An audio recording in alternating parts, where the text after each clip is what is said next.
sowing the good seed. The fruit of the good seed will grow. Where good seed is found, sister, keep on sowing the good seed. For some of the good seed will fall on good ground. The incorruptible seed is the infallible word. It bears fruit when it's planted in fertile earth. When you sow in the seed, some will fall by the way. The birds from the sky will come and take it away. These people listen, but they're not receiving. They show up just to be seen, but don't be discouraged, brother. Keep on sowing the good seed. The fruit of the good seed will grow. Where good seed is found, sister, keep on sowing the good seed. For some of the good seed will fall on good ground. In a field full of stone, no fruit can be grown. When the word goes in one ear and out the other, it's gone. Many people are torn, they're being choked by the thorns. Life is squeezing their faith, keeping them weary and worn. They get the good seed, but choose not to believe. And you cannot make them change, but don't be discouraged, brother. Keep on sowing the good seed. The fruit of the good seed will grow. Where good seed is found, sister, keep on sowing the good seed. For some of the good seed will fall on good ground. Good ground is where the people are found, who will live by the word, who will lay their life down. But they're not left alone, because the thorns and the stones are still there, but they don't care. Brother, keep on sowing the good seed. The fruit of the good seed will grow. Where the good seed is found, sister, keep on sowing the good seed. For some of the good seed will fall on good ground. Brother, keep on sowing the good seed. The fruit of the good seed will grow. Where the good seed is found, sister, keep on sowing the good seed. For some of the good seed will fall on good ground. For some of the good seed will fall on good ground.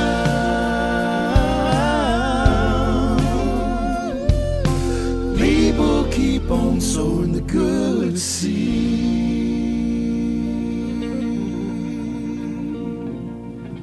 Hallelujah. Malo, talo fa Samoa, fa talo fa tu ya te outou. E le swafa manu malo Yesu ke riso, nei fui vaenga o le afiafi. Fia lava se meolo e mafuta mai ai, sta fora nei lalolangi, Amerika, Australia, Alaska, Hawaii. Fata se fo ia male tele o vaenga ia inisio ila tu e comment mai matau mai ia. Isi matu e ule tono ini tata Samoa inisi tu lalolangi e comment mai ringo le tato prokalami. Whaatalo whatu ia te o tōru swafa manu malo o le tātou atua I sunga I whawhia ngainga mo lātou wharatua ale ngata fo I lea o tina mata mātua ia man lo si tātou tunu lo whapera mafuta mai whaatalo whatu ia te tātou mafuta mai Samoa to tele niso I lātou whapeona mafuta mai whaatalo whatu ia te o tō mai le tau I nai Samoa ia mai o tō te tono lo manu ia o tō I le alofa malanga leo le atua mai tātou fo I nei New Zealand ia maka kulawa I nunga ngi au kilangi se ia ho ila lo I a fo I Wellington ma le si tātou whaasolo tu nei Christchurch, ia Dunedin, ia mawhainga umalava na, ini so ila tō lo o mafuta mai ai. Whaatalofa te fo ila uso, o lo whaapeona malanga mai nei New Zealand ma Australia mo ngā luenga whaavaitaimi. Ia whaatalofa tātou proklame tō tele o tō lo whaapeona mafuta mai nā, ini so taimi whaatoatou matamata pe a uma mai pe manawa te fo ngā luenga whaamanuia le tua ia te o tō mura tō sa ini malofo a ili le malosi e le tua i lo tō ola, ma lo tō soifua, wale tau tua i fo i ainga, si tau sisi ma tau tua ngāro tō saunga le mū, o tō iai fo i neia tunuu, ia le alava le awala e tō te iloa e tala fia ngai, ma sefe fo i mo o tō, ia le whemalanga inga matulanga ia, te talo i le tua e pui pui lo tō wola ma lo tō soifua, o tō iai fo i ngā luenga whaavaitaimi tono New Zealand o Australia, po fia lava le meo lo whaapeona e ngalue ai, whaamanuia le tua ia te o tō i le pui pui ngā le tua, le auso i lungo vaa, whaatalo whatu ia te o tau, o lo maua fu i tala to o tele niso la uso i lungo vaa, o lo whaapena whaonga ina tātou pai postari, play le lātou TV, ia mawhai mea lātou notes whapena fu la nisio a inga, i nei New Zealand, ia o lai whaapena whaonga ina o lātou maota mawhale, ia ma whaapotopoto i foi, ia ma whaapena mafuta mai e alai tātou a onga, ia maua lalo le loto, i le whaonga ina i le tua, i e ala foi la o ina o lana upu, i nei foi vanga la fiafi, hey man, ia malo si tātou talo tu atu tātou prokalame i le tua le mātou tamavi ia la o fio nei foi vanga la fiafi, toi so ina le mātou prokalame, wha moe tamale anganga ia te oe awai le o le poto e le o le malosi, a o lo manganga e fiso so ni mai tatala mata o lau whanau, wha iloa le mana o lau upu, se i tatala o mātou mata, ai mise tama o mātou loto lo e fia tala no me nea fiafi, tama wha manuia i loto o lau whanau, a o whaapeona whaalongolongo i lātou, ia whaapeona whaalongolongo ma le poto, ma le loto totoa tama, i o lātou langona la ua fio ma lau whetalai mai tama, whaamanuia o e tama, ono le suafa o Yesu, o wole ma wala au tu wainei, amene ma amene. Hallelujah. Hallelujah. I ia le tua, o lo o whaapeona, whaangasolo le tātou na amata mai le asusa, na a mata tātou tala noa i le willing heart po o le loto ngā wai. Ono se tasi o vaenga e se le tā ua le sila whanga le atua o wā o lou loto. E va ai le atua i le loto. Mea la le nai ala ino o whaata ua ina le nei au onga. Ona o i le ki o le tele o whaamanuianga le atua e te ai ai fua o le lau ele ele. E le mawhai ona e ai ma e inu i manuia o le atua, pe a whai e le sa o lou loto, pe le i fo i lou loto. Le ana o valivalia i le aso sa, ma le tātou awa onga i le aso lua, ma o tā ua ai nisi o vaenga, e ese le tā ua lo loto whamai o loo sa ili le atua, o loo whetau whetuli ia i ona fofonga, i tulu inga uma o le langi. Po o fea lava o lai fea lua i fofonga o le atua e peo se meto detector o voilele, e fea lua i e sue lea le loto. E alu e sue le loto le tangata e loto atu ia te ia. Alu atu la le atua maua le tangata e loto atu ia te ia. Whamaila ia, wasau le atua ia, e whaailoa ia i pe show himself strong. Pe na te whaailoa ina lona mana e ala i le tangata na e loto atu ia te ia. O le tele o taimi, ia pe o le tātou whaitau ma tātou whaalongolongo foi. To o tele i o tātou kirisiano, e iele mawhau foi mai, ia se ilonga e fina ngalo i le atua, a fina ngalo i le atua pe o mea alofa le anganga pa ia. E tele o taimi tātou whaitau to i mea alofa le anganga pa ia, tutono le muamoko ni te sumarwha. Nai tala no mai ia Paulo mwhaapia mai fo i mea alofa le nganga pa ia malau mai lo mea alofa. Fo mai la ia, pe a tu sai molona fina ngalo. E to o tele la tangata o au mai le fo i upul na pe a tu sai molona fina ngalo. No mai lo la ia avea ma excuse fo i le lo lato le tau tala ngana ese, po le lato le operate i mea alofa le nganga pa ia. Ai foi mai le mata o pus fumar fa, I think o le momuko ni tus fumar lua na tala no ai Paulo i me alofa. Na sa o lo me alofa foi mai lo mata la Paulo. Ia tu sai mar fina ngalo le tua. Pe has God's will Ona watu lo me alofa, fai mai la to tele onisi, we vai le fai mai foi upu le pe atu sai mai finangalo le tua. Tu sala wa ver fas foi upu na, ma me wa fai ma excuse to tele tangata lo lotu le terminei, wa ma fu ai ona le ma fai ona perfecta hane, wala to le mo ai ngana ese, wala to le fai ni va venga, o excuse le na. Fai mai la tu sai mai finangalo le tua. Ai ina ua e wha asolo solo lau fai tau mta upu nei luma atu. Fai mai lau tala ala foi. Ala mta upu sfuma fa. Fai mai i o tau nau i mea alofa le nganga pa ia. E te tau ono tau nau iai. Pe te tau no tau mana na o iai. E le mawhai la ona fina ngalo mai le atua e avatu se mea. E te le o nau iai. A fai te le o nau ina ia e maua le poto mai le atua. E le vatua fo ila e le atua. Ese ha, ona fo e tele o nau iai. O re to o tele lau tangata, wala tau wha atali i le atua, e tu sa imorona fina ngalo, ina ia mawhaiona o tau tala ngana ese. No! Tangata umalava, la ta utu spaia, tangata umalava o le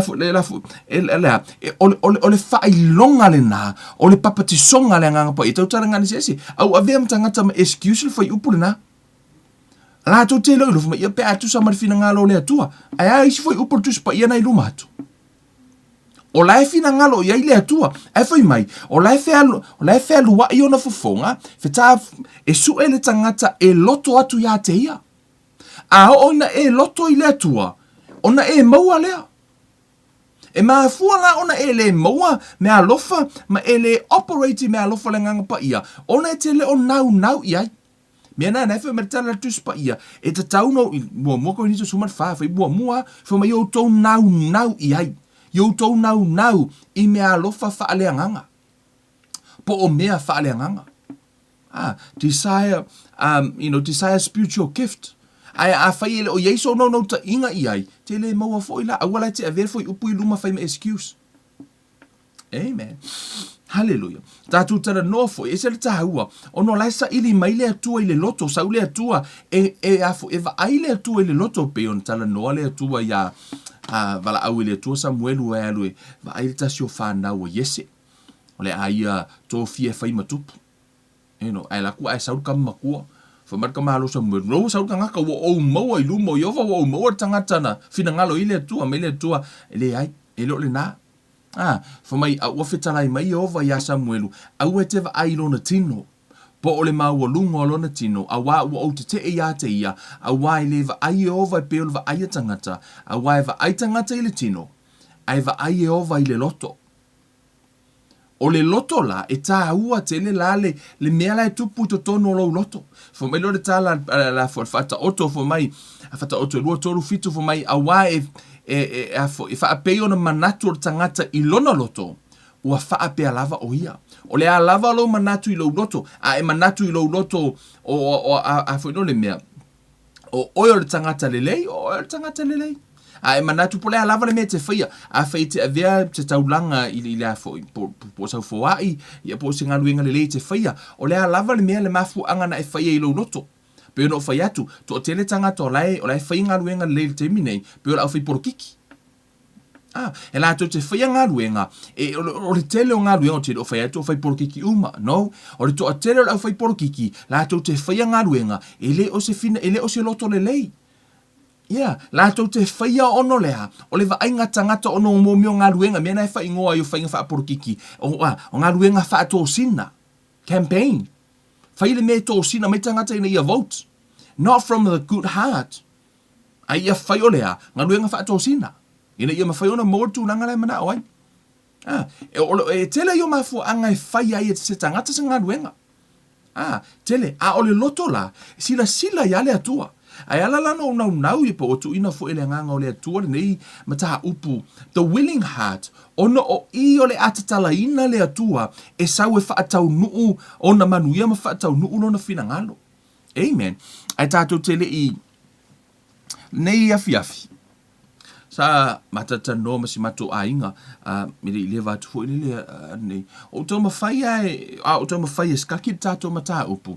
I really tried to stay away mai le prosperity po o manuia fo ia tūlanga tau se eleni. O no au, e se fo whaingola uia, e le whaapea o te muso tala noa ai, pa o te leo, lele i o te teimo te fia tala noa ai, peitai.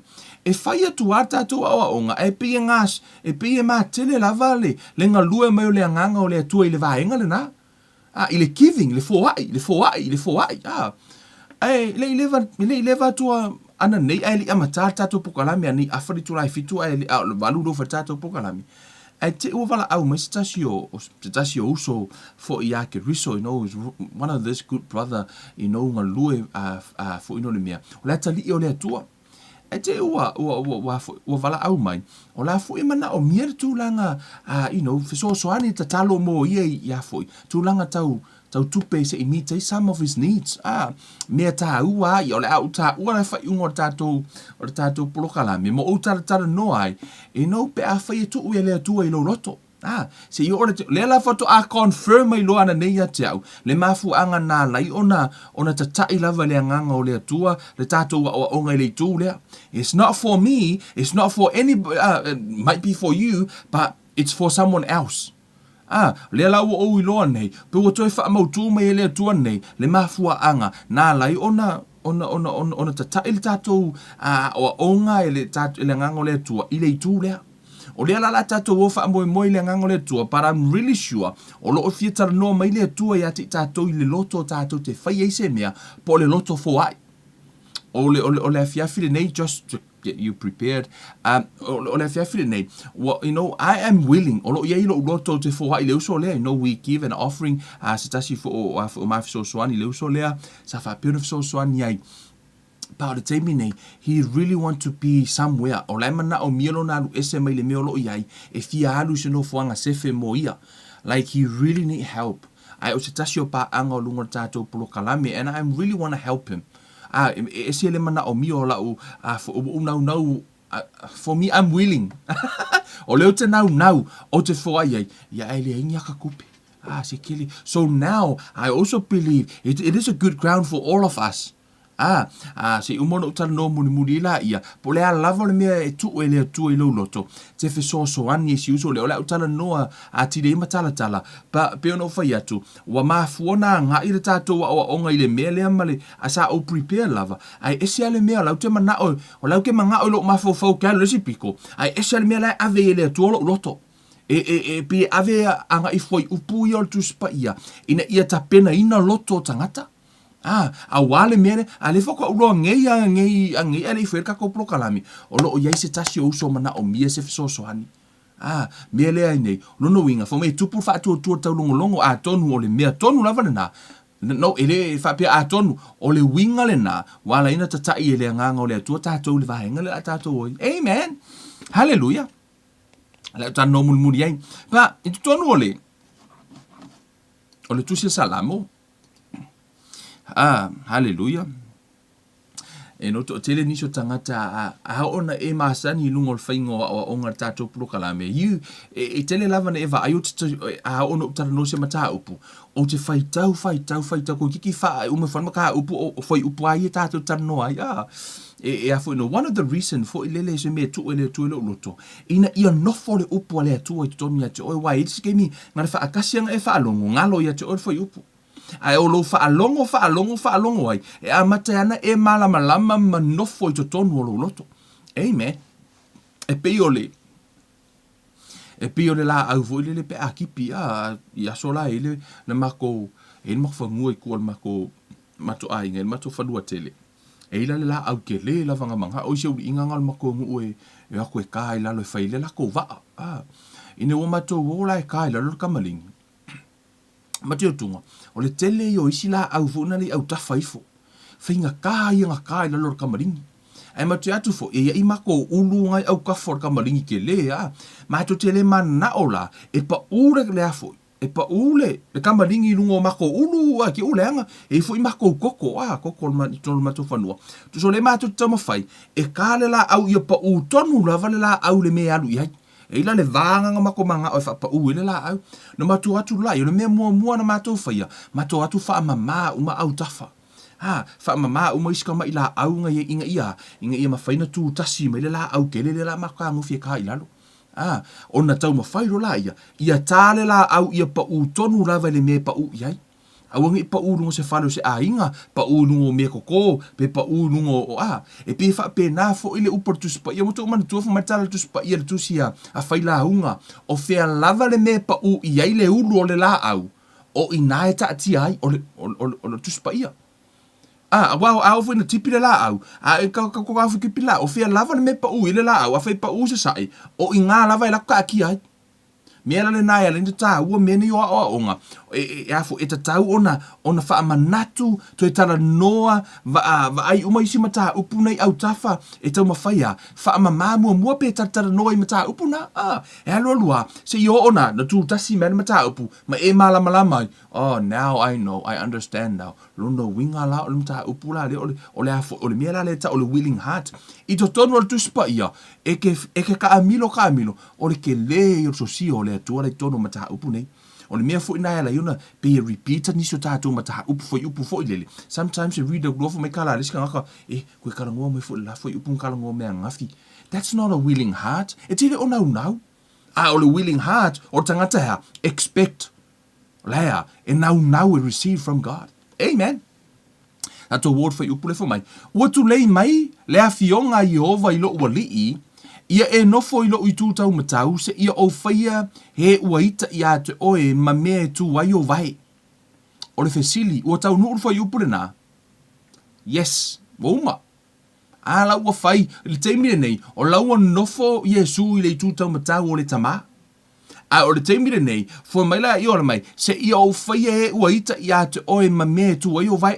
At the moment, o laia, ngā lua ina whai upure nā. O lea lava i olo o iaile, i lea fu tangata ino i lea tua. La ino ia Yesu, to tele, ono fo lai fe ona temini o lai to tele. Ai fo mai ia, e faia e lea tua, fo mai e faia e uaita i ate oe ma me tua, i o vai e ile teime sa o Yesu i le lau langile nei, no fo tupu e mo lai fe tau sanga, lai tano i whaaringa.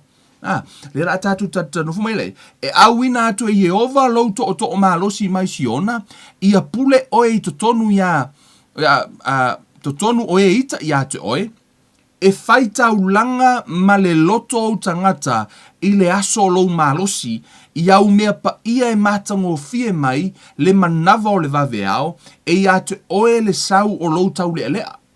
I le foi upu lea, o le tala noa i le lumanai. O le tala noa le foi upu lea i le lumanai, as a prophecy, o i umalava lea nga i tātou. I le aso e sau i Yesu i tonu lau langile nei, la tano mai, e whaita ulanga ma le loto au tangata i le aso o lou malosi. E whai mai le loto, po ole taunu unga le nā o mea uma, pe tātou te ola i le ola e whaavavau. Everything is from the heart. O mea uma lava, e mai lou loto. Yeah, o mea uma lava e whaia mai tonu o le loto o le tangata. E ofo le tema, your people will offer themselves willingly in a day of your power. For your people shall be volunteers in a day of your power. Thy people are free will gifts in a day of thy strength. O lai tala noa ia tātou le whanau o le atua, o le taunu unga o le tātou whainga malanga, o mea ume te le whaia mai lo ma whau, pe te whaia mai lo ma losi, no, e whai mai lo loto. Mea nai leta no metus pa ia fo maia, i le aso e wha i loa mai ai lau mana, e au na o tangata ma le loto, ma le loto atoa. Pe tātou te au na i le atua, e whai taulanga ma le loto o tangata i aso o lau malosi. E tā ua la le tātou wa ai i to tonu i, ono o le e pei o lea, o le taunu unga lea. Tātou te ona i lea tualono winga, o le au wala fo ile nā, tātou te uia i o. O mea umalama tau lea tua, e le whaia mai lo mawhau. Yeah, when it comes to giving, it's not the matter of the mind. It's the matter of the heart. O le mea mawhau, e le o se pisi ngisi o lo mawhau, lau taulanga. O le pisi ngisi o lo loto. O le mea whiri o lo loto, e le o se mea whiri o lo mawhau. Le la tātou tata noe le fiafi nei mau whailo ina atu iate oe. Ona no pēno whai atu. O i ala mai manui o le atua i le tūlanga o ana wha manuianga i isi area o lo o langa. Ona si o kongoi e karangoa mua kwa vaenga le. Tō tele nisi o tātou kirisiano. E mawhau, a oi mō mio ka avale ka vale fou ia mamia manguia lo langi. A o I mea na, e whai mai isi, whai mai o mea la mo ka ngaka lo langi. Really? O ka ke ofo foi laka I kai e leo tua pe afe o io leo tua le lei, ai kango ave me le lei ma ka ngaka lo langi, ai wha whialanga whanau. No. O manuia o lea tua e mo tātou, ai o e tau whai tau te tono o le Lukas fulma le ono, na whai meritala tu spa, na whai meritala Yesu ilana au soo, whai mai e sili atu ona popoto tangata o le lalo langi, na ilo tangata o le malo. Lai tana no I au whai pisingisi, whai mai o tau wha a o ia fu I kangaka o lalangi, o I kangaka whai pisingisi o lalangi. Asia, whai mai langa e pito sili na popoto o tu tangata o le lalangi, na ilo tangata o le malo. Tasi o whata oto nai tā ua Yesu I tutono le whata oto luka e fulma le ono. Amen. E no, o le tele lau teimi, wakako whai ki o lau langi manuia, o manuia whamai, o mea le lei uma, e mai le ta maa o le malama lama. O le whale le lei, e mai whea, e mai le atua. A oi le angofoi le kangaka o lau langi, ai akako. Why? Because ona esen mea lai tātou tonu ai, tātou te leo fina finau, tātou te leo whatutua, ma tātou leilo, o mea lai whatau, o manuia le atua mo tātou, whawhiwhera na e maua manuia na, le lai tātou oi tono lana fionga. Amen. I to tonu ole, Isaia mua. Amen. Isaia mua. Amen. Foi upos fulmaniva, foi mai. I'll pick up from verse 18. Because these two goes together. Foi mai. O lo o whaapea mai ova, o mai ia, I nā tātou whiriwhiri ia, e ui lava ina peio o ofu mumu a o tauanga sala, e si sina ia e peio le kiona, e ui lava ina mumu ia e peio o le ia e ula, e avea e peio le furufuru mamoe, a whai tau te ngā wai, mau tau whalongo, tau te a ai mea le lei o le lau ele. E ui lava no tātou anga sala mo tātou pispisia I lumo le atua. Le wa tātou te le ato atua, nai tano whai upuna I lunga. E ui lava I lo le ato atua, ai o lawa su e mai le atua, ai a whai tau te ngā wai. Ma tau whaalongo pe, the willing and obedience will eat the good of the land. A whai e te ngā wai le atua, e te maua manui o le atua. Right? Pe a whai e te ngā wai, ai a ele ngā wai. Hey, a wale te whai tio. Pe a wha manui le atua I tangata. Pasea, a ua te tō mumu. A ua te whai tala, what o telo nisi. E ke u whai kio, o laua wha manui I fole atua I lana au auna po ai lava. E maa fuona wha manui I le atua. Ono o lana fo ai, po lana ngalue, po le alava le awala na. E, o lana willing. O lana ngā wai whaile mena whai meile atua. Lala u wha manui I le atua. Ai sauroa le si ele o mol manguia le atua, ala ko anga e loku. Sauroa peilo lau kama fo, le foi. Le uru matua. Mutu mantua fa ta oto le wi fa mo o ma le matua. Sauroa le la I o le matua sa lo complain. Sauroa fai tio lo. Ai sia. Ona fo o la o lo no so la titi la sa manuia nga sa I me kele awa waru fo I langi. Sau fo I mai, fai le pātia tama, ai sau ngai le ngofo I kongo le ka, le nga lue ma losi ma o laito tonu o le wha malunga le atua, ai le o mawani manuia. Sau lo fai kio. Sau lo wati ngā le loto. Ai o lea, ono le malama, ono na te le oiloa, o manuia o mea uma laito tonu, o ma amoe o povi o ka vale o mea, o mea oe, asia, o mea lau tama, o mea lau tama, ai asia, ask. Amen. Whamaila ia, a whaito te ngā wai mautou whaalongo, to te aiai I le lei o le lau ele. The willing and obedience will eat the good of the land. E le mawhai ona e ai fu o le lau ele, pe a whai te le ngā wai. O le tele o mea, let me tell you something, e mua tupu I lo loto. Amen. E mua tupu I lo loto. Ai le I tupu lava pe le I whatata ingo le whaingo lau taulanga. E mua tupu I lo loto e te willing e te give. Ai e te le ia. Ai le I kango o I lau kanga. Yeah. E tupu mua lai lau loto. A whai e o tupu I lau loto. Au e te popoli. Don't worry about it. Why mai mauro tupe? If you're not willing. But if you are willing, for maya, if you fia le atua I le fua I male loto fia. O tau I loa le atua, e sila le atua, E sila le tu sa wala vai le tua pasi me uma ai vai le loto. Let's go with me to the book of 2 Corinthians. Lua Korinito. Lona mata upu valu and this is Paul. O le tera no Paulo I le afoi. Inisio foa pa tanga highlighted tuma mai inisio vaenga ta ua I eva ai foi upu tolu.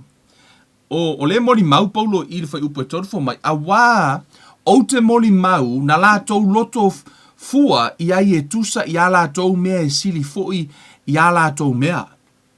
Tusa, mana I whaperitania te moe le winga for me. For as I can bear witness, they gave according to their ability, yes, and beyond their ability, and they did it voluntarily.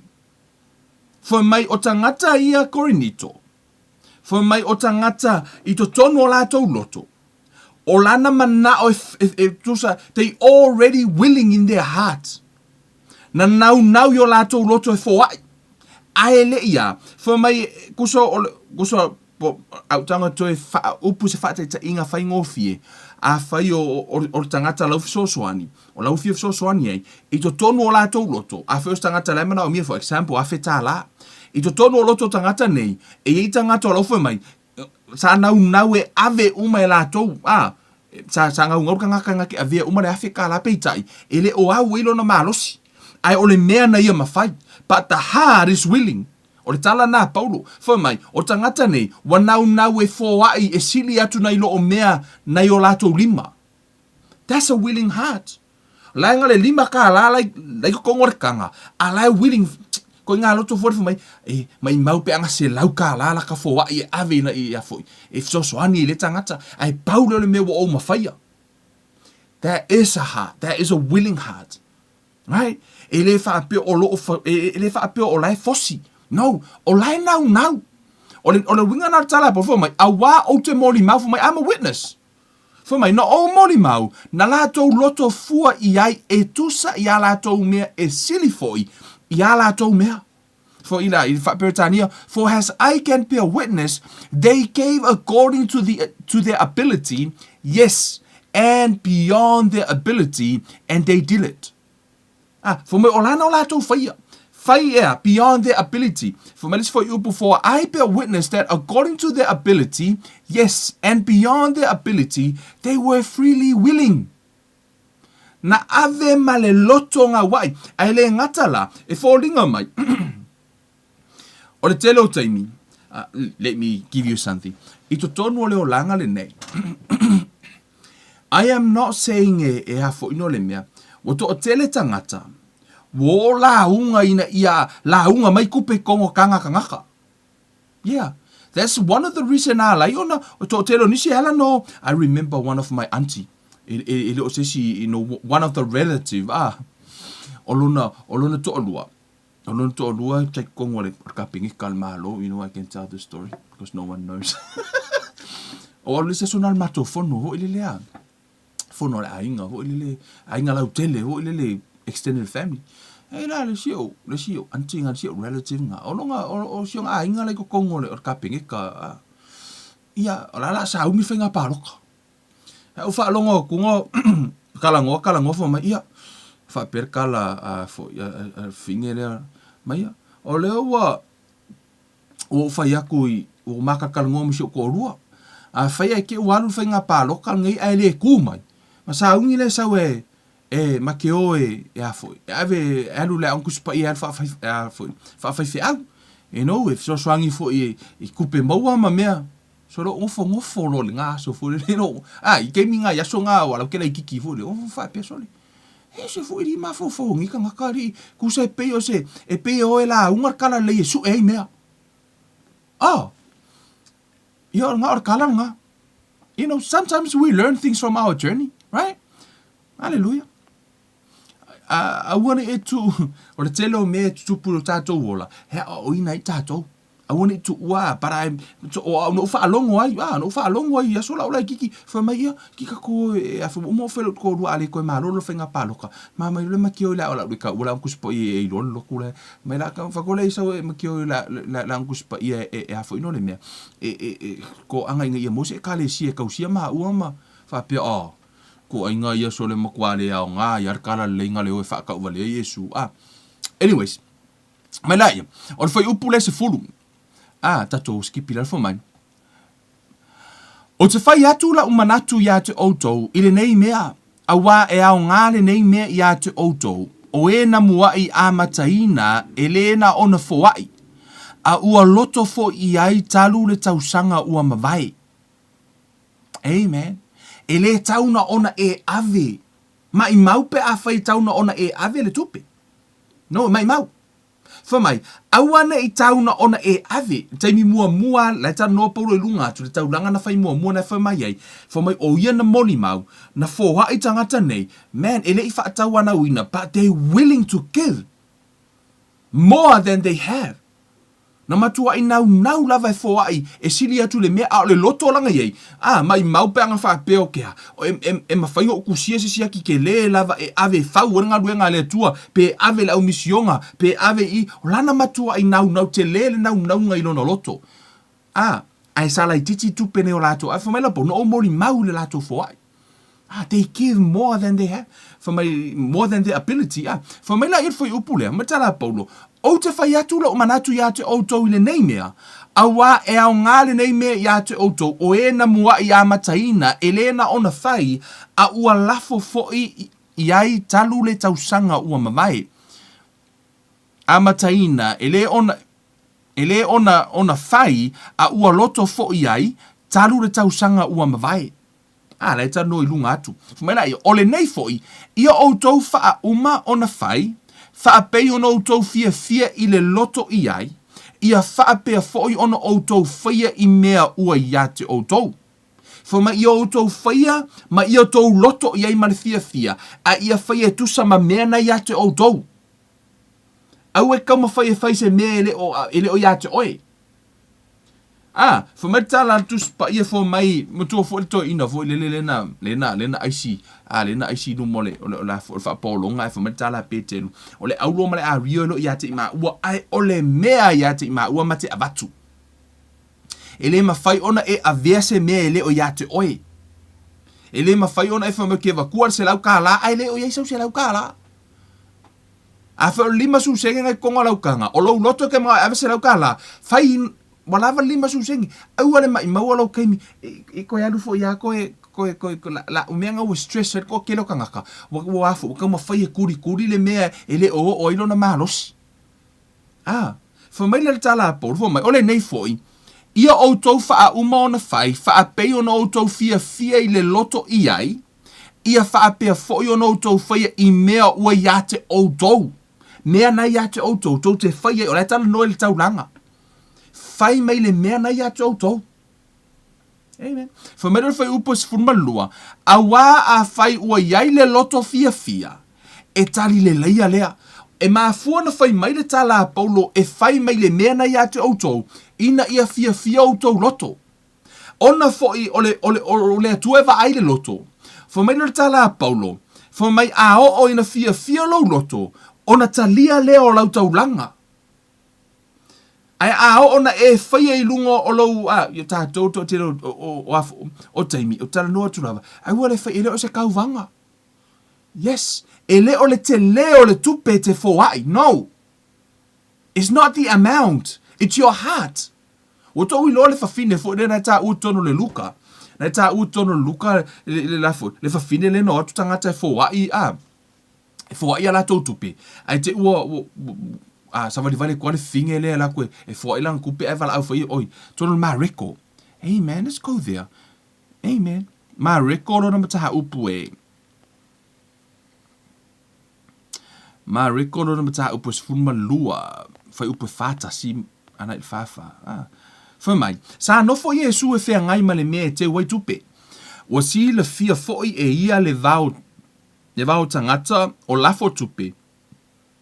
I le mea te waitupe. E to a tele foi o e mau oa, ua tele a la tou, ua lafo I ai. How many of you know Jesus never changed? O Yesu ele suia. Foi mai tala tusupa ia sa no foi Yesu e fea ngai ma le mea te waitupe. mai la ia, ua sila fia foi e ia le vao tangata o lafo tupe i le mea. O lai maka Yesu i ka ngaka lea koe lafo la kupe. Up until now, he never changed. He still look, o lafo eva a Yesu i lau kaulanga ke me whai ai. Ele sui a Yesu. Mai la ia tala tus pa ia. Mai ua i tangata mau mea po tangata mau oa. Mai ua o lafo o lau fo ai. Ua tele ala tau wa lafo. Onga fo o lai tele ala tau mea. O le mea la na wala ina. Tele fo ala tau fo ai. E o fo ila kangaka o mai e se le maa ngai o fo ai. Ke no le fo ai ska maa loa fo ilele. Ia, ke no le mako whenga kaunanga. So ska maa loa fo ai. Fase furu afe. O ia ka whi kaunanga silikon mako karasia. Fase furu afe.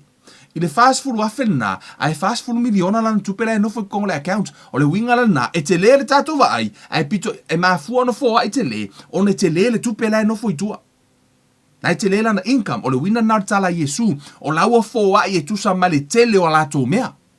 Na lai fo ai, tusa la afa, tusa le fast food wafen lato tupela iai, kusa eskama i mea. A tatu fo mela ia, ua aluane fo i le tasi fafine mativa, ua oti lana tane, ua lafo ane ai tupe iti e lua. O le kōtane e tasi ia. Ona wala au atu lea o ia i ona soo ua whetala i atu ia te i lātou. Whaalongo le tala Yesu mai. E moni o te whai atu ia te outou. O mea le nāwhawhine mativa ua oti lana tane. Ua lafo i le mea e te waitupe. Ua sili ia i a lātou umana lafo i ai. Tangata uma mau mea i no atu ave kere loa a whail ke mi ngai ngisi o fōa i alako ka avale whaakau whangi whare fau mea uma lavo fōa ai. I le lua sene ale whawhine lena latu tongi to tonu. Lena latu tu utonu. Whamaritala Yesu e sili atu. Laru ngala kala sili atu. Ono le whawhine mativa, she gave her all. Mea uma lava sai le whawhine, se lau kuso o mea, se lau pa sene le fua e fine. E le lopo ko he pauanga le lanche se finge lea uma loa. O lea ua saurufule le lafo, le whawhine lea, ave uma lava o lana taulanga i lea tua. O isi tangata, te lea la tau tupena fua ai, o ngā lai ngofo lea whika ala i kokongo lea. Kokongo lako account, o lai fua ai mai le tele o la tau mea. O le whawhine lea, o mea umalava na ia te ia, na lua senge, nga ave. Whamero tala Yesu, e sili.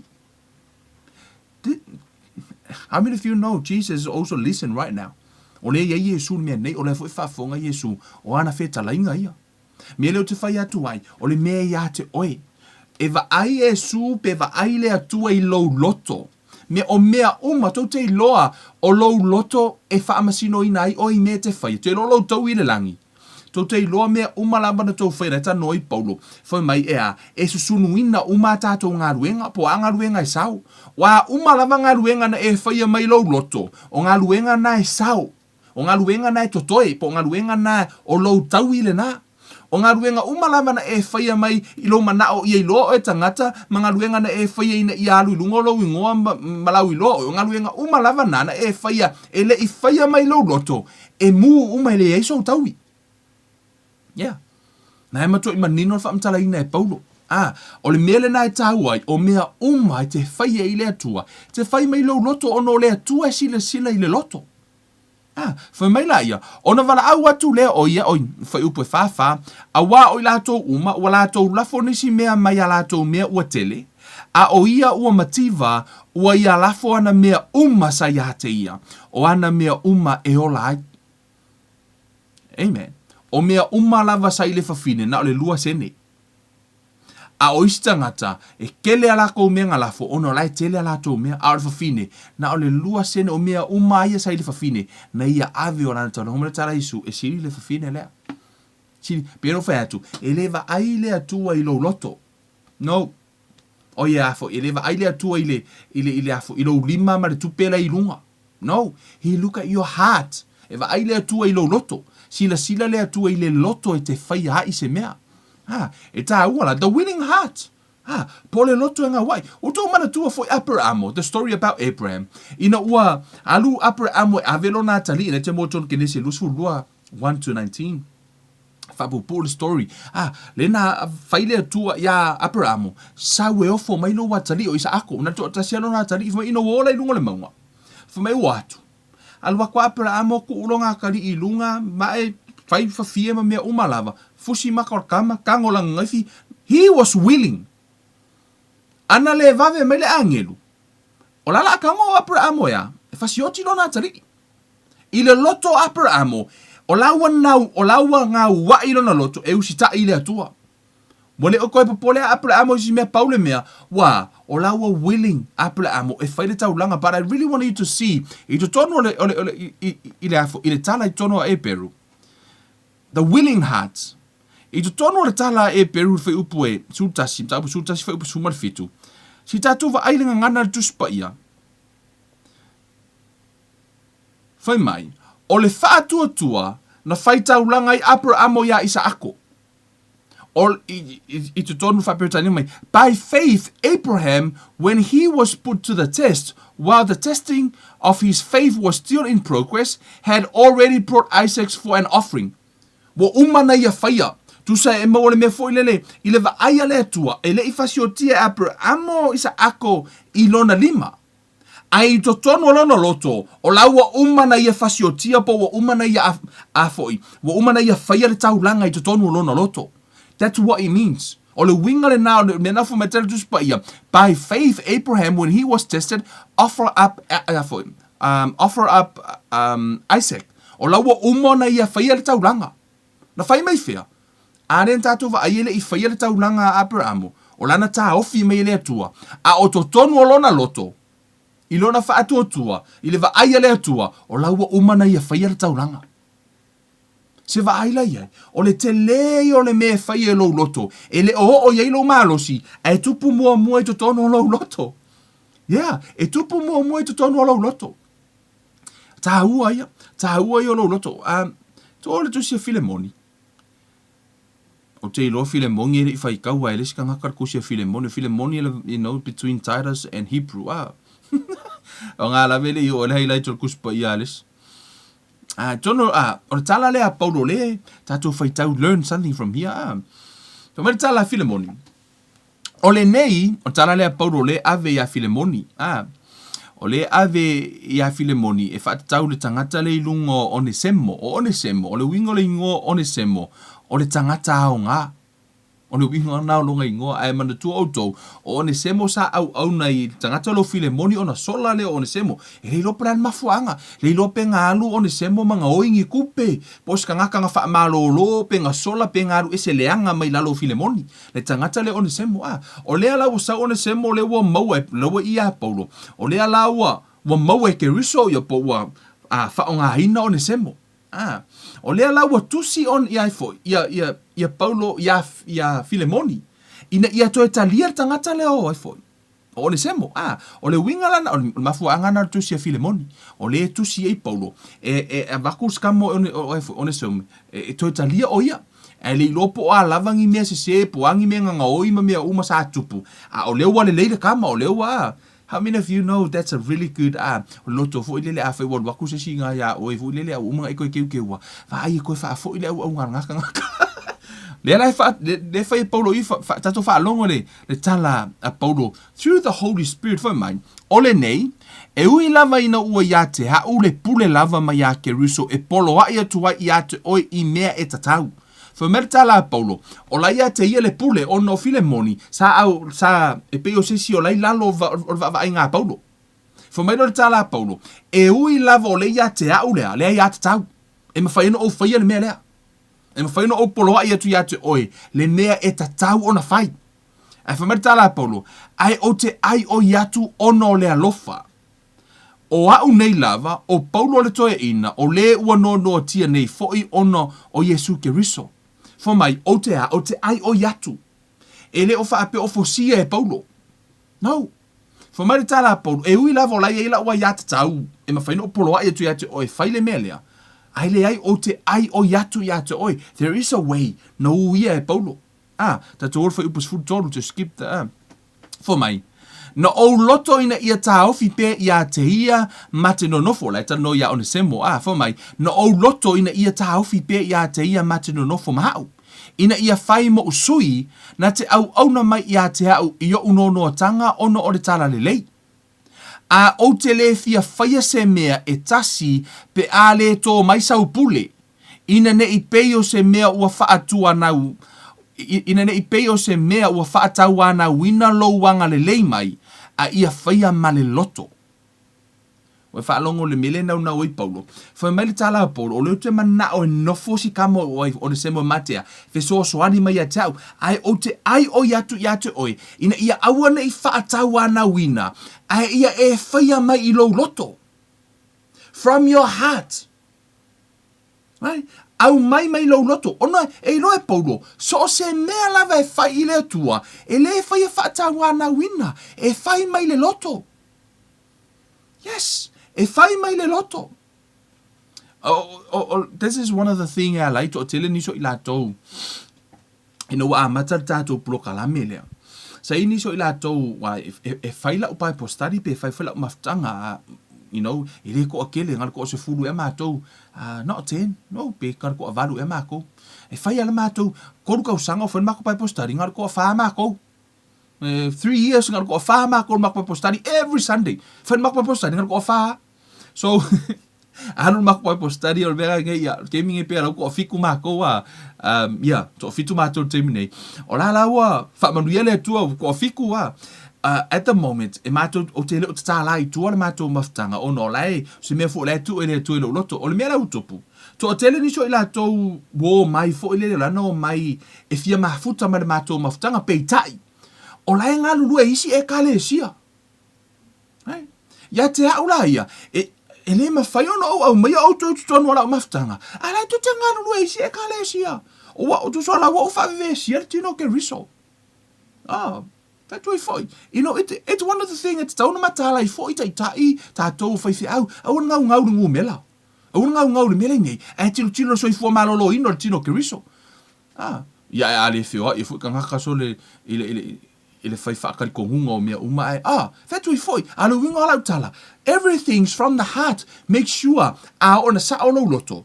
O to te relo tangata i fo iniso la tō mai mua mai. Hey, that's one of the reason ala you know tau fia o tō from coming to our fellowship. Ele wha apeo te musu ia te o tō. No, because you are serving under isi au nā rea tua. Just to tilo I vaenga wha pena. I say, all from the heart, I release mai oi. Mai le tō tai, o tu ina mai o tō male loto fia. Yeah, man, welcome. Amen. A whai e te saumangi bad conditions yo no winga la. Te tauna tu e wha sao o, tu e wha fo ile oi o, e ke alu ea, e ke au ngai o. O lana au mei ele tu spa, ienta I ala mo I tātou. But now, just answer that question because some people ask, o I le vaenga le pinto ino sirino, ile nau la apostolo, o mea umalava e whai mai le loto from the heart. Sa wa misi le mafau, check your heart. Mea uma. Te tono le, ile mua Peteru. Mua Peteru o rono mata upu mua. Mata upu lima. Mua Peteru o rono mata upu lima. Fo me ta la Peteru I. Le la ta no la Peteru, le la ta no tu spa I fai la unga, fai fe au na le tu. Ta la le ai fo tu spa I fo mai.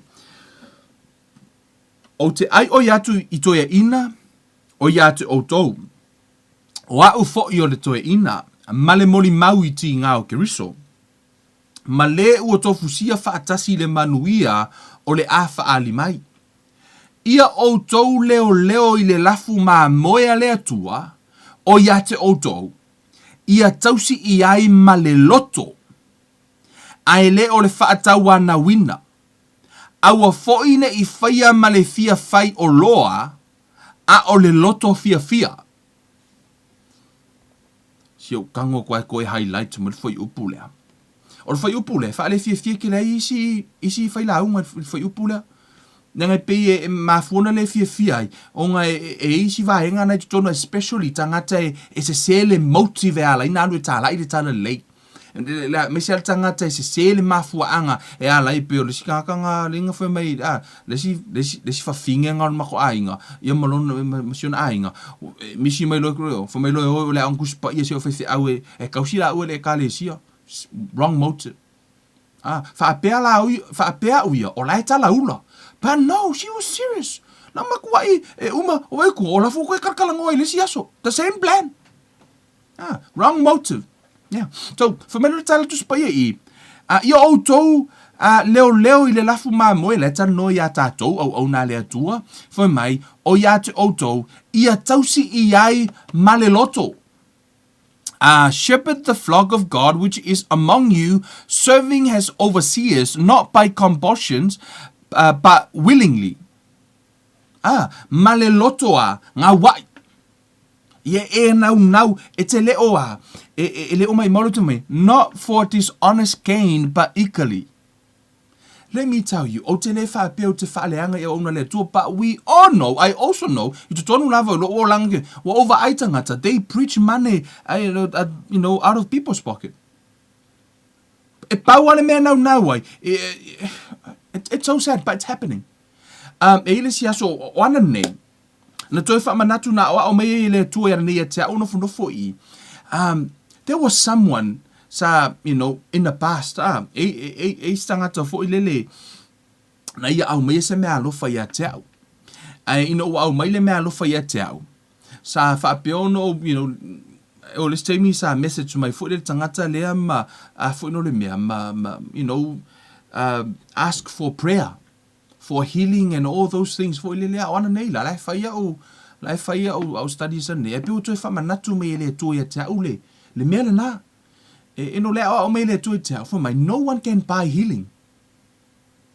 Because sometimes, o le mea nā lewa tupu le teimi le nei, wa tau mawhaitangata, e whaatau le healing.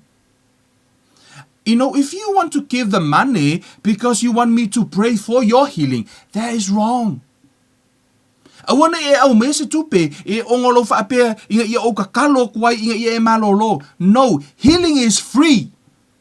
Miracle is free. The blessings of the Lord is free. E mai fua e lea tua. E le whaataua. Awala te avese tupe. E te tau mawhai e whaatau mai ese healing. Pe whaatau mai ese si mea. No. A whai te manao se te talo. Just message me. Brother, I need your prayer. Ni tau mai mele nei. You can't buy healing. But if you want to bless me, brother, I send something to help you. From your heart. There is a right way e whaiai. Ole awala sa ole nai whaiai. Ia e whaia mai lo loto. Aware tau ma whaia oe. E whaatau mai le healing. Kau ma whaia ave lau tupe. Wa inisi wala tō whaia mea lea. A kele a lima awhere kupe ke whawai. Ia wa e mole malo longa. O lo whio swangi. No, that's wrong. No. E ala no whai atu ese se, e le whaataua se whaamalolonga le atua, o mea maua fua, o mea mai le alofa tu noa le atua, na toe whaamanatu mai le atua e te au, o te le iwa ai mua ai no, o te le iloa mua. Ne whatua au loa ana nei o nofo ima whai tatu, and then something, pe o toi remind mai le atua, le mea le na o ta pena I tatu mta upulea, from the willing heart. Say, son, no one can buy healing. E le whaatau se whaamalolonga. Some people, o lai a whai ufua ni tangata ia te oe. Po lau whaamanu ia tangata ia te oe. Make sure, e le o tau mawhai e whawai atu, ina ia e tatalo mo lātou. No. Le lau tau whaamanatu o tunga. If you want us to pray for you, just message my brother, we need your prayer. But if you want to bless us, just say, we send, because some people bless us. No, I'm talking about someone else. Sa whapeona, in the past. But now, I really want us to make sure tātou heart, right motive.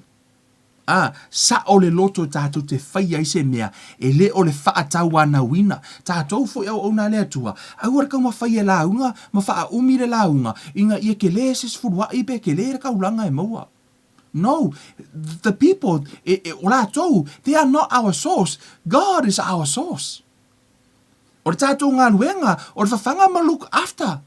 O le atua, o ia so ani mai. E sa o tono tu spa ia fa mai te tau I le ngā lue, so tātou fo ia le lo lotu. Make sure, ia o tau I loa o le tau ngā luenga, o le whawhanga au nā le atua matausi. Ana ta noi fo I Paulo. Amen. Nata no I Paulo pa o nei na mama sao le fainga o le fina ngalo le atua. Man, I'm telling you, tato te ola I manui o le atua. If we do everything from our heart, ai ale sao lo loto, awe te pole, awe le faia. Yeah, mai mau.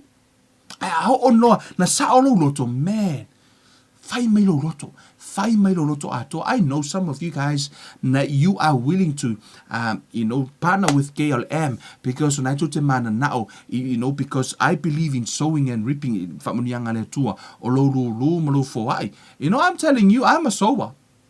Yeah, o ma uman mato ainga. I am not bragging, but I'm telling you as a testimony.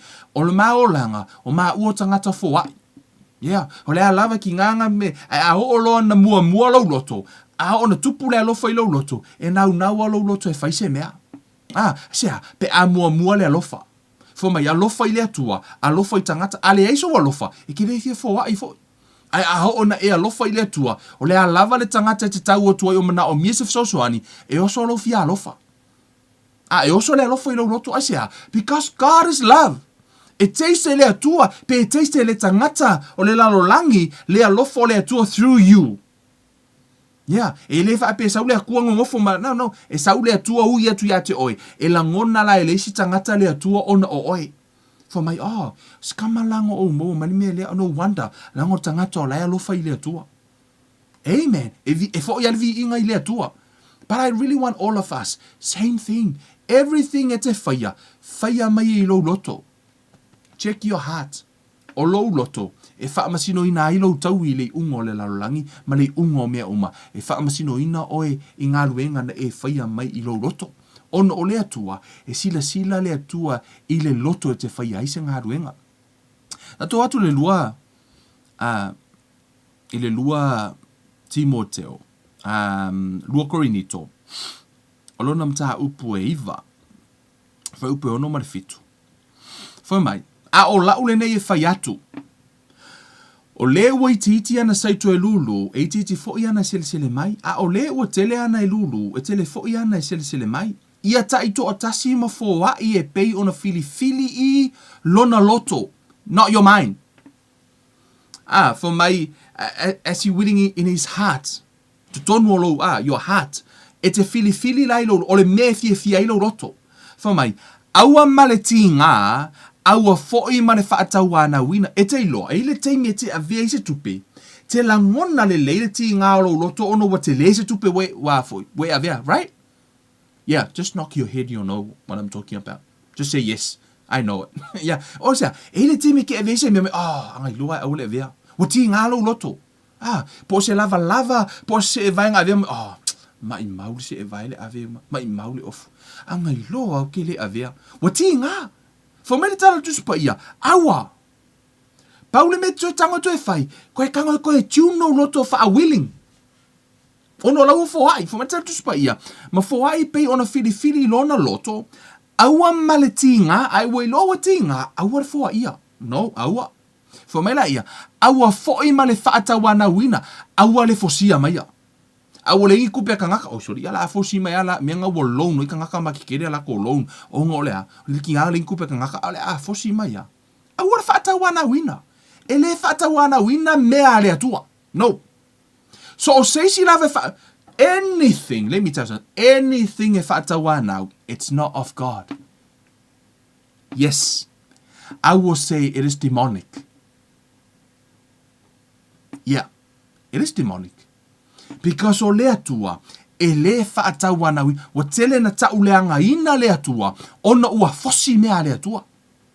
Pa o le atua ia, whai mai le atua, e fia I le mea whai mai le loto. I le loto. Tau te iloa unu ngā lii. I'm telling you, te lo te mi o ma uala o si mato ainga. E fia si mako ainga, vo ilele, e te vo mai, han tau e lomi me lo kau au. E ilo le leia e lo to luar ke mi la kango e lomi fo lomi anga ka. Lomi fo le kango anga fa ke. Ma le lomi fo le with love. Lai o lau te loto ia a ha ongenga o loko ai. Ke vai e umanga lomi so le mili fa o engi si mo kinga e koi fo. Ele umalo fia fo pe o nga willing. Pe o nga willing a. Ai o la ke mi fo le ma koi o nga ka mo ko le e fia fa mai fo nga ia le a. Ele o iai le loto. O le mato a ingana. E fia I le meo te whai atua. From my heart.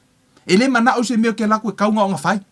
No, she want to, e ofe mātou te maloloa. A hao na whai mea mātou te tō, tātou umalava. A hao na whai mai e sesi atu oise mea. Te leo mana o tau no na whai mai. Tātou runga ali, mea ngai ringi mai kala kero whinge mai I kau ngā whai vai kwa reko mumu fo ele e le ma lia ele loto alfa fine. Ile ha, ile whaingo se ngā ruenga, pena fo ta malo, a vai e kunga I se mea rana mana o le fine whai, lai whai ko mumu al whinge, I'm telling you, makua le fia ka malo. E ui ala wa umana e whaia, but your heart is not there, you're not willing. O le mea le nā, ele ma whai ona healthy se marriage, why? Because ele willing. Fape na fo ila le atua. A ona e face me le atua tau na fai. Kama fo ile le o fla safu mai. Le la walu le loku le atua. God. Le la walu le loku nga ke manga o ke le loku. Pe o lai fo si le loku. Fo mai le la o vivi le atua. Ke le o fi vivi pa o ke vivi la o ke ska e ke oi. Lai fo si la o vivi. Ele mana o le atua e te tatalo. Yes. Lai mana o le atua e afo e te ngā wai e te tatalo. Ele o manao le tu e te o e faise e te anga pongi, no. O lai manao le tu e te o e te ngā wai te anga pongi. Ele o manao le tu e te o e fai sau se furu wa e masau tau langa, no. O lai manao le tu e te o e te ngā wai e fai lau se furu wa e fai malau tau langa. O le mea manao e ilo loto. O lai mana o le atua I le willing heart a whai o nai te whai se furu wai wa oisi tangata wa la kou whai se furu wai o peo lai ko kongi le maa fia fo lele peo lai ko kongi le la fo ia la fo ia le manko mopping ngi usila e afo e pui pui ala kou because I heard some preachers talk about that it's just you whai la o wha longo whai mai ioi ia wha peo na e afo I whai lau se furu wai ona pui pui la I o le atua pui pui o winga ko le ko kanga ka pui pui ki oi ku se pe nga le pui pui nga o kanga ka me ala manga oi e ala yuna face full white ku pui folo le mer kanga ka mai me nga mo lo le face full white ku se ala ona face full white e kanga ka e pe o la ko kongi le mafia fo le pui pui nga ia no tata ona e fire from your heart like le mana o le tua e te willing ia e nga wai e faila se full white faila tau langa yo o tatalo Awe te tatalo, pe awhai le o ngā wai te leo fia tatalo. A hoona e tatalo, ia e ngā wai, te loro te imi a hoona matara no mas tangata. Sometimes au tala no tu I se tangata au vai kunga le fia karangoa. I don't want to waste my time. Sometimes te tala no tu I se mata upu. E se ale mea le ngau I le loto. O te le fia tala no, au fia tala no tu le atua. Ai e se ale mea le loto tangata. I don't want to waste my time. Asea, au ona mai mau meo a pe nina I uri. Upa tu spaia. Ase e mai mau le fatu. Ele o ngā wai. Whapena foi la. Po le a foi le lua tala noa mai te talo I le atua. Ai e te le o ngā wai te fia tala noa I le atua. Ele o fia ele e a foi. Ele o yelo loto. Ele o nau foi la lea. It's the same thing. Nai te loa le. Le mea nai tupu ia te oe pe luta nom sangata. Te loa lava lo le inka lesi se me kalangoa mai se si. E no loa le fi kalangoa mai e sau lor kou whatu mai. E se a pai e le pere fi kalangoa mai e. Kalangoa kwa e wha sumu mai nguku. E se a. E le o willing e kalangoa kuia ke oe. Wha pēnā fo ila. E le te me tana noa I le atua. Ke ngofo e nunga whailau roku moi. O ngā ora wakalau ke mi roku moi. Ai ke le o ngā wai. Te le o nau e te tana noa I le atua. E te le o ngā wai I le atua. Pēo no whai atu. E le o mana o le atua te talo. Le mana o te ngā wai. Ngā wai atu e te tatalo. E leo mana o fo I le atua I au kupe mau mea. Lai mana o le atua I e ngā wai. Why? Because this is the key to his blessings. Ole au wala lea, ole whainga wha vai po le principle le na whaia I le atua le lalo langi. Ma whaia I tātou. I te tero tātou mta upu na hutua nai. No utara noa I manuia o le atua. But everything e te whaia mai I lo loto. E le whaatau ana wina, a wai a lofa le atua I le ua fōa I ma le loto malie. Loto malie a toa I ailo loto. Willingly. Amen, whai me loto mai.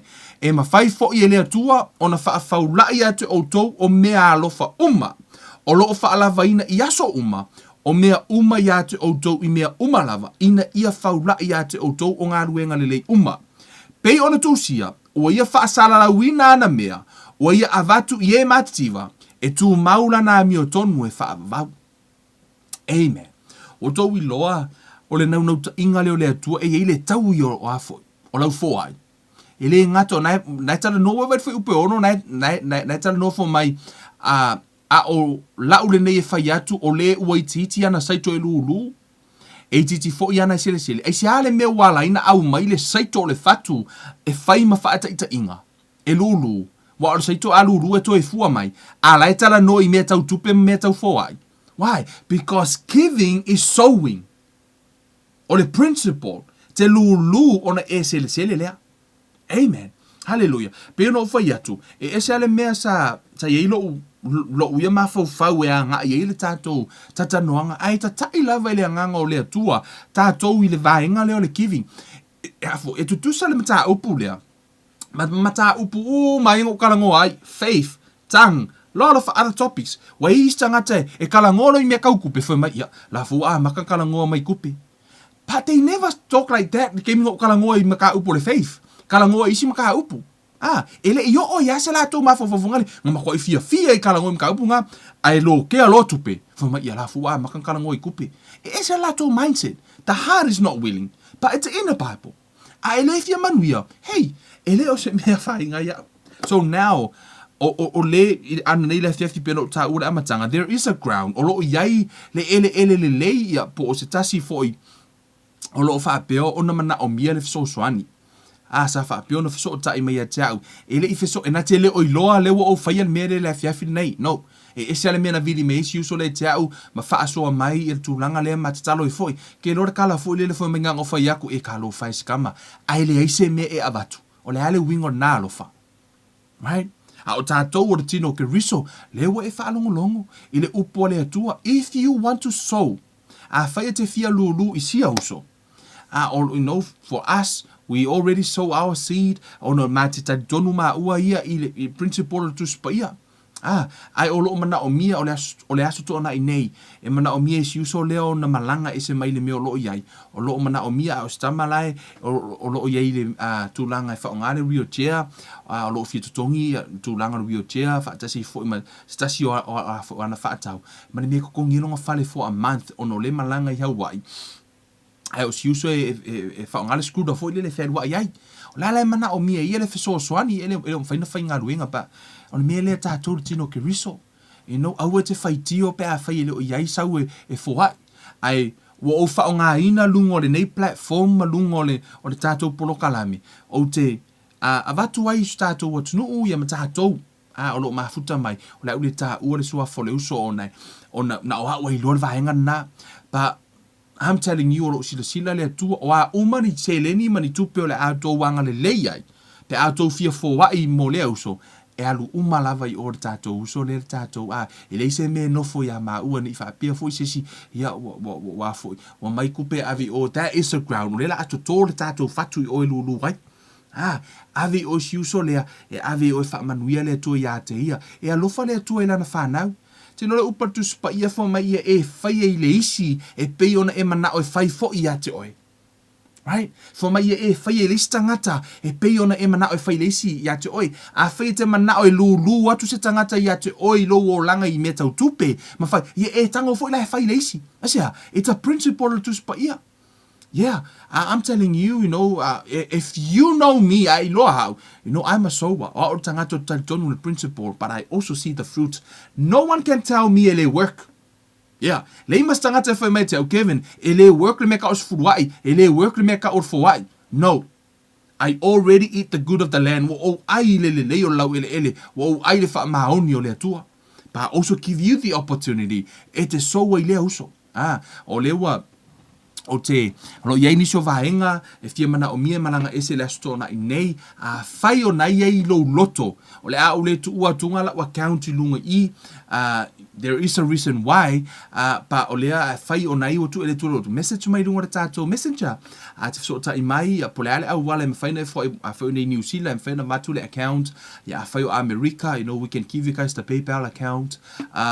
Po fia lava le tūlanga e ma whai o na receiving ai, sau fo ai, mo lea uso, I fia whai sana whaatau pia no whai atu si uso, o ele o atolo na malosi, ma o lo I whaonga ina le skruda, o lo o whaapio na fia malanga I le atunu lea ai o lo I ele o lo mana o mia le se tulanga tau se leni e na te le oiloa o le o fai na matala noa na nei lava ai le itaina le teimur tatou polokalame o inana o iloa ai le mafuanga na la ina tatai le anganga o le tuar tatou o onga in giving and receiving ia por tulanga fo ese because o lo yailo na tali la ile tali o le atua o lo mana o mia le fiso so na temine but this is our time tatou te lulu wai amen if you know is a good ground it's a for it's a lulu e fo ile uso fai a fai fo ile se mea ke pole amen a tonu na we na lo isi tu pe matala paulo ia fai mele mea na ia amen fa manuia le tua ia te o tau le au talo fa manuia la auto fo ai pe a fai o ya tatou yo le a fa peona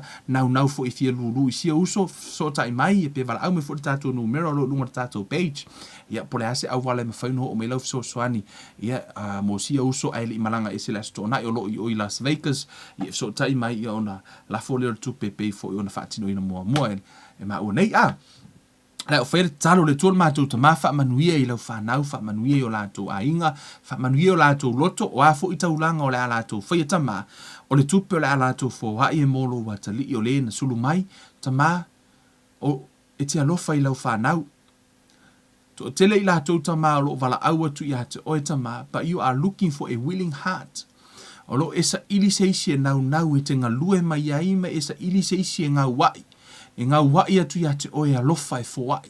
Tama, ta talo I la ufio wha manuia I lo wa tali, wha manuia tali o na mana onga ma e wha I loa ia te ia. Le ma le matango fio o la ufio. Tama, wha manuia fo I loto ia te I la tau o e o le ama whai o na fo wai e tusa ma mea o I o la tau lima.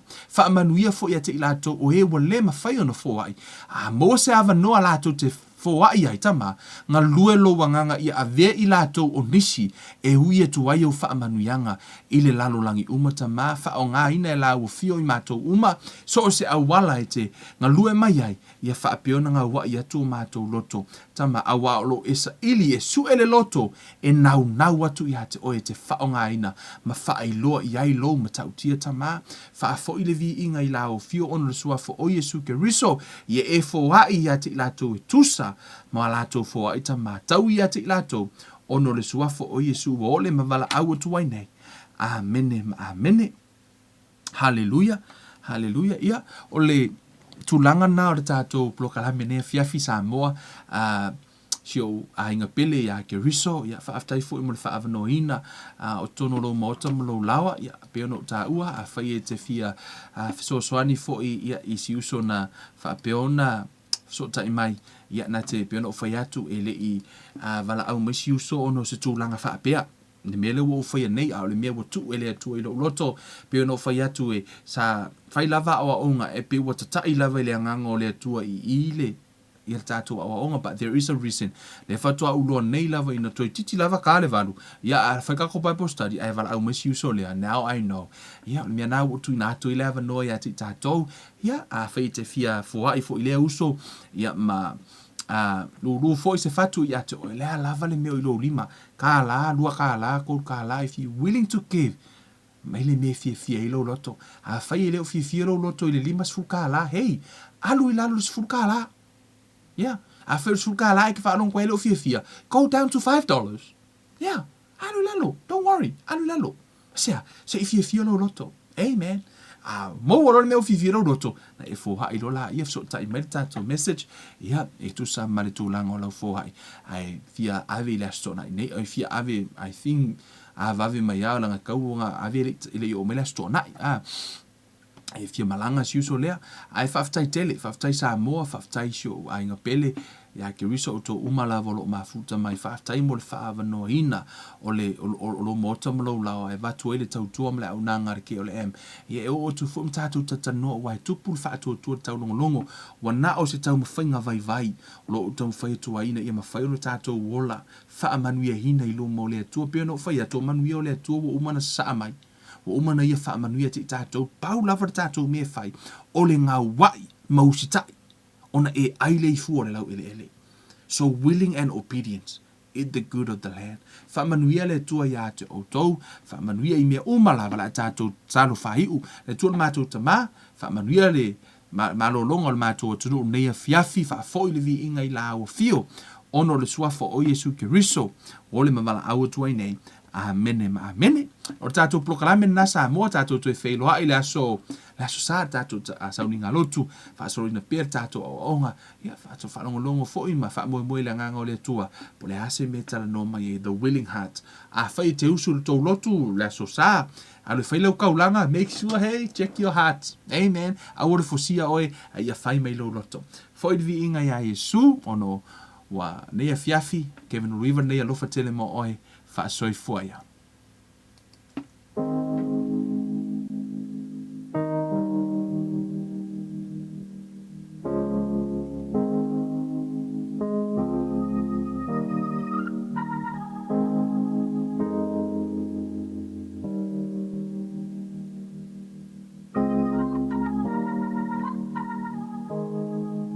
Brother, keep on sowing the good seed. The fruit of the good seed will grow. Where good seed is found, sister, keep on sowing the good seed. For some of the good seed will fall on good ground. The incorruptible seed is the infallible word. It bears fruit when it's planted in fertile earth. When you're sowing the seed, some will fall by the way.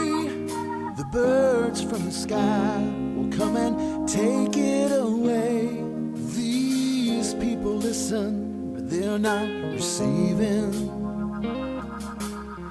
They show up just to be seen, but don't be discouraged. Brother, keep on sowing the good seed. The fruit of the good seed will grow. Where good seed is found, sister, keep on sowing the good seed. For some of the good seed will fall on good ground. In a field full of stone, no fruit can be grown. When the word goes in one ear and out the other, it's gone. Many people are torn, they're being choked by the thorns. Life is squeezing their faith, keeping them weary and worn. They get the good seed, but choose not to believe. And you cannot make them change, but don't be discouraged. Brother, keep on sowing the good seed. The fruit of the good seed will grow.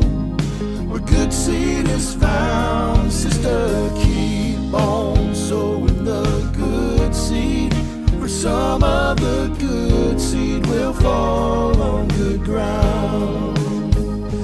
Good ground is where the people are found, who will live by the word, who will lay their life down. But they're not left alone, because the thorns and the stones are still there, but they don't care. Brother, keep on sowing the good seed.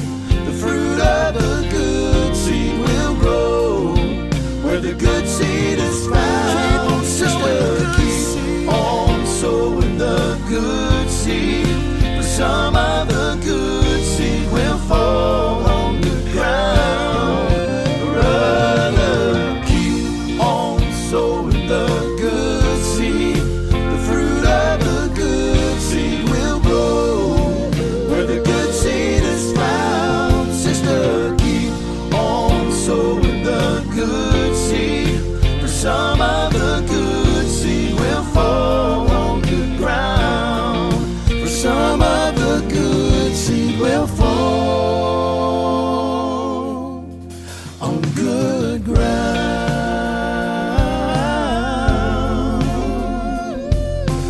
People keep on sowing the good seed.